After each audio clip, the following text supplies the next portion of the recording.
Hey everyone, welcome back to the channel Mehra master classes. तो कैसे हैं आप सब? I hope you all good और अच्छे से अपनी स्टडीज़ पर फोकस कर रहे हैं।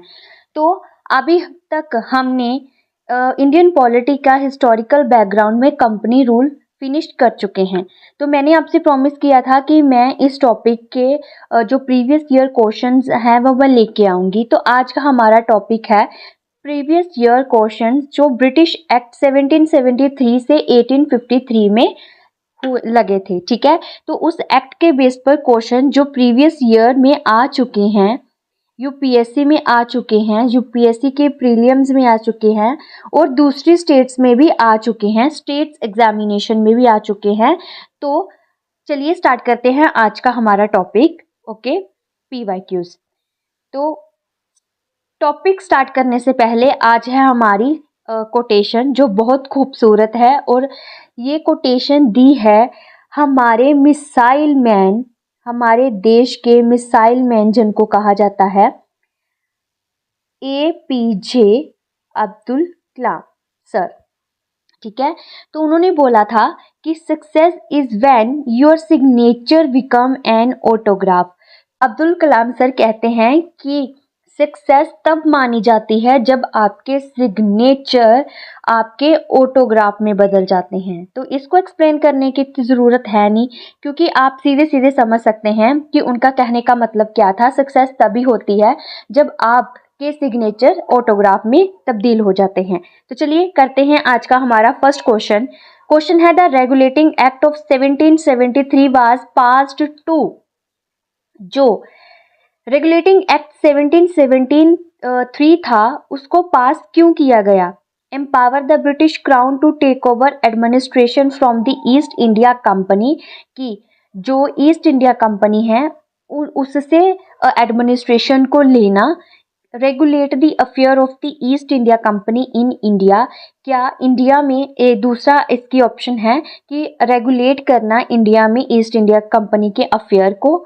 Abolish the East India company's trade monopoly, क्या ट्रेड मोनोपोली को अबॉलिश करना इसका एम था। Introduce civil services in India, क्या इस रेगुलेटिंग एक्ट का एम था कि ये सिविल सर्विसेज को इंट्रोड्यूस करेंगे? नहीं, इसका जो मैंने आपको रेगुलेटिंग एक्ट बताया था इसका मेन मोटिव ही यही था कि जो भी ईस्ट इंडिया कंपनी इंडिया में अफेयर कर रही थी, जो भी चीज़ें चला रही थी, ट्रेड हो चाहे वो उनका एडमिनिस्ट्रेशन हो, उसके अफेयर को रेगुलेट करने के लिए इस एक्ट को लाया गया।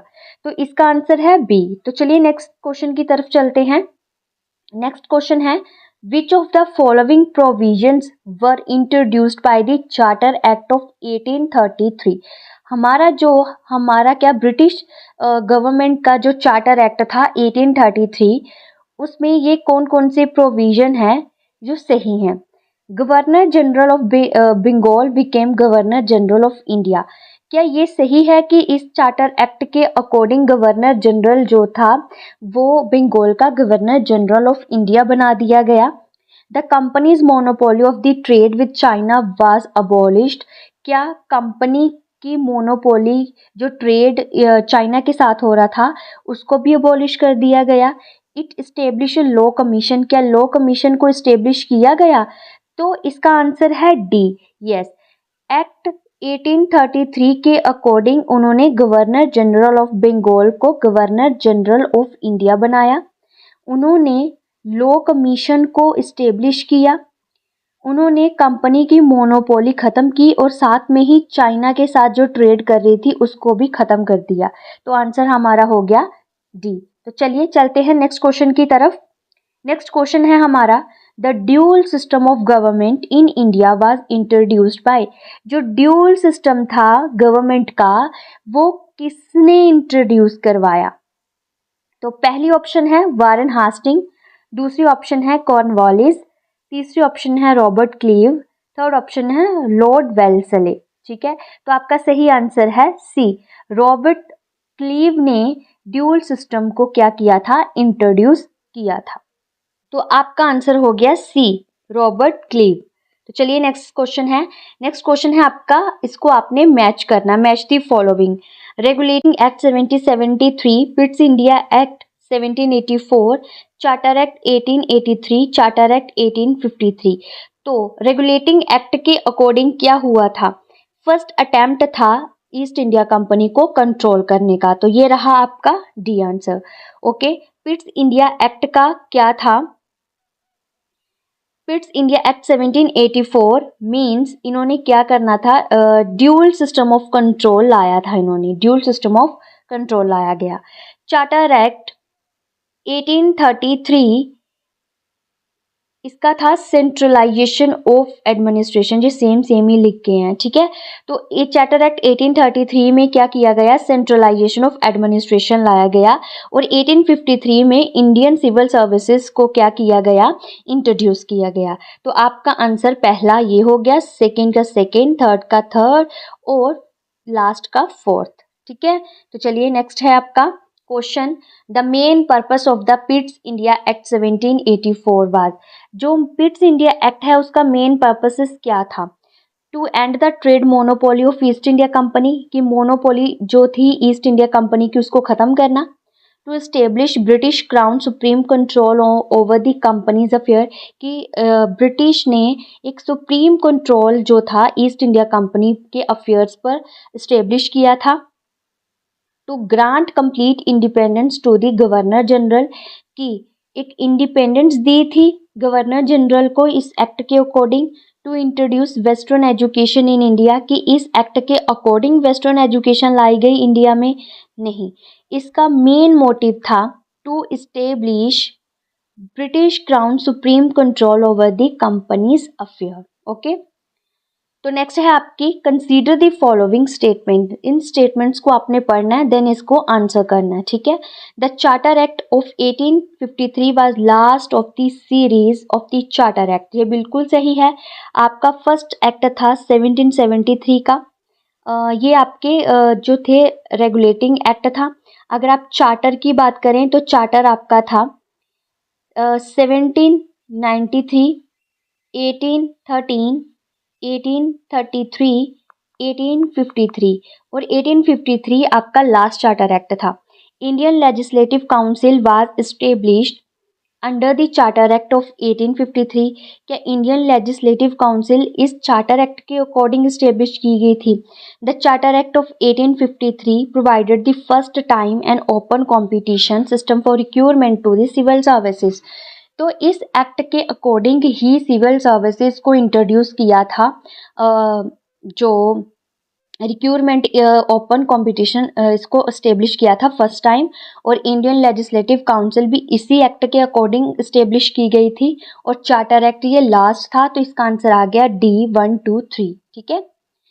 तो नेक्स्ट है the first step towards the centralization of administration in India was taken bye.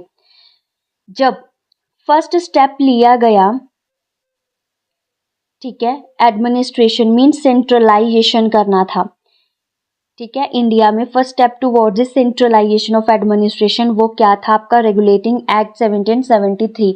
Means इसका ये मतलब है कि पहले जो ईस्ट इंडिया कंपनी अपने अफेयर्स खुद देख रही थी, इसको सेंट्रलाइज किया गया इस एक्ट के अकॉर्डिंग, क्योंकि यहाँ पर ब्रिटिश गवर्नमेंट ने कंपनी के अफेयर्स को देखना स्टार्ट किया। Okay, establishment of supreme court of Calcutta किस एक्ट के अकॉर्डिंग किया गया? इस एक्ट के अकॉर्डिंग किया गया रेगुलेटिंग एक्ट 1773, और इसको इस्टेब्लिश किया गया था 1774 में सुप्रीम कोर्ट को कलकत्ता में, ठीक है। तो नेक्स्ट है आपका which act created the board of control to supervise the civil military revenue affair of the company. तो कहते किस एक्ट के अकॉर्डिंग बोर्ड ऑफ कंट्रोल बनाया गया कि वो सिविल मिलिट्री और रेवेन्यू अफेयर देखे जाए। तो आपको मैं बता दूं कि जो पिट एक्ट था उसके अकॉर्डिंग दो बॉडीज बनाई गई थी, एक कोर्ट ऑफ डायरेक्टर थी, एक बोर्ड ऑफ कंट्रोल था, ठीक है। बोर्ड ऑफ कंट्रोल मिलिट्री जो सिविल है वो रेवेन्यू अफेयर देखेगी, ठीक है, बट कोर्ट ऑफ डायरेक्टर जो था वो रेवेन्यू के रिलेटेड काम करेगा। तो आपका आंसर है पिट इंडिया एक्ट 1784। देन आपका क्वेश्चन है charter act of 1813 is significant because, जो चार्टर एक्ट 1813 है उसकी क्या सिग्निफिकेंट है आपको ये बताना है।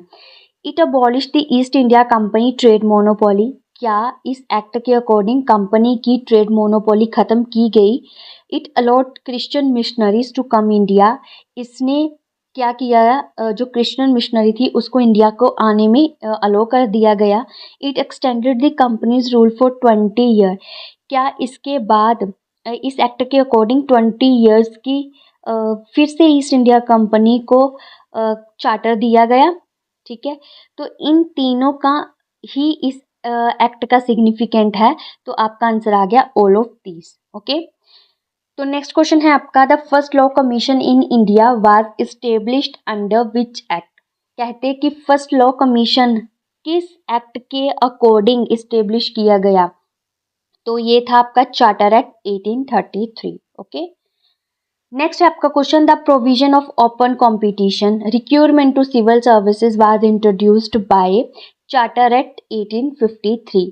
ठीक है, ये क्वेश्चन रिपीट हो रहे हैं, पहले भी वो क्वेश्चन थे, रिपीट हो रहे हैं, बस इन क्वेश्चन को डालने का प्रोसीजर थोड़ा उन्होंने अलग कर दिया। ठीक है, तो नेक्स्ट क्वेश्चन है आपका under which act was post of governor general Bengal created, किस एक्ट के according governor general of Bengal की पोस्ट क्रिएट की गई।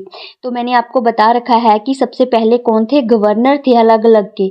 जब इन्होंने रेगुलेटिंग एक्ट लाया तो रेगुलेटिंग एक्ट लाने के बाद इन्होंने गवर्नर की पोस्ट को गवर्नर जनरल ऑफ बंगाल बना दिया, तो आपका आंसर है रेगुलेटिंग एक्ट 1773।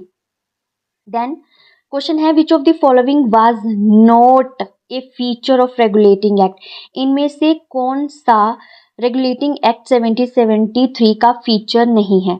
तो supreme court establish at Fort William, ये बिल्कुल सही है, रेगुलेटिंग एक्ट के अकॉर्डिंग ही सुप्रीम कोर्ट को इस्टेब्लिश किया गया। गवर्नर ऑफ बंगाल को गवर्नर जनरल ऑफ बंगाल बनाया गया, बिल्कुल सही है। Complete control of British crown over the East India company affair, क्या इस एक्ट के अकॉर्डिंग कंप्लीट जो क्राउन रूल इस्टेब्लिश हो गया था, नहीं, तो ये रहा आपका सही आंसर। ठीक है, तो आंसर आपका सी आ गया, क्योंकि हमें नोट फीचर ढूंढना था, हमें यस वाले नहीं ढूंढने थे। तो नेक्स्ट क्वेश्चन है आपका what was the main objective of the Pitt's India act of 1784, जो पिट्स एक्ट 1784 का था उसका मेन एजेंडा क्या था, मेन ऑब्जेक्टिव क्या था। To separate the commercial and political function of the company, to introduce Western education in India, abolish the dual government system in Bengal, establish a federal structure in India। इनमें से कोई भी नहीं है, क्योंकि इसका मेन एजेंडा था कि कॉमर्शियल और पॉलिटिकल फंक्शन को अलग करना कंपनी के, तो आंसर हमारा ए हो जाता है। ठीक है, नेक्स्ट क्वेश्चन है आपका which one of the following act permitted the British to establish educational institution in India for the promotion of scientific knowledge. ठीक है, इनमें से किस एक्ट के अकॉर्डिंग ब्रिटिश ने एजुकेशनल इंस्टीट्यूशन जो थे वो इस्टेब्लिश किए थे, तो वो था चार्टर एक्ट 1813। ठीक है, प्रमोशन करने के लिए। तो आज का हमारा टॉपिक इतना ही, मिलते हैं हमारे नेक्स्ट टॉपिक में, जो है हमारा जो नेक्स्ट टॉपिक होगा 1857 का रिवोल्ट, क्योंकि इसके बाद हम करेंगे क्राउन रूल। ठीक है, क्राउन रूल करने से पहले 1857 का रिवोल्ट पढ़ना बहुत इंपॉर्टेंट है, तो पहले हम 1857 का रिवोल्ट करेंगे, फिर इसके बाद हम क्राउन रूल करेंगे। तो थैंक यू ऑल। अगर आपको ये लेक्चर अच्छा लगा है तो give feedback by hit like button. If you have any doubt comment on comment box which is open for you, and share to the fellow aspirant, जिससे वह बच्चे भी अच्छे से पढ़ सके। At last subscribe the channel Mehra master classes for the next update. Thank you all, thank you everyone, bye, जय हिंद।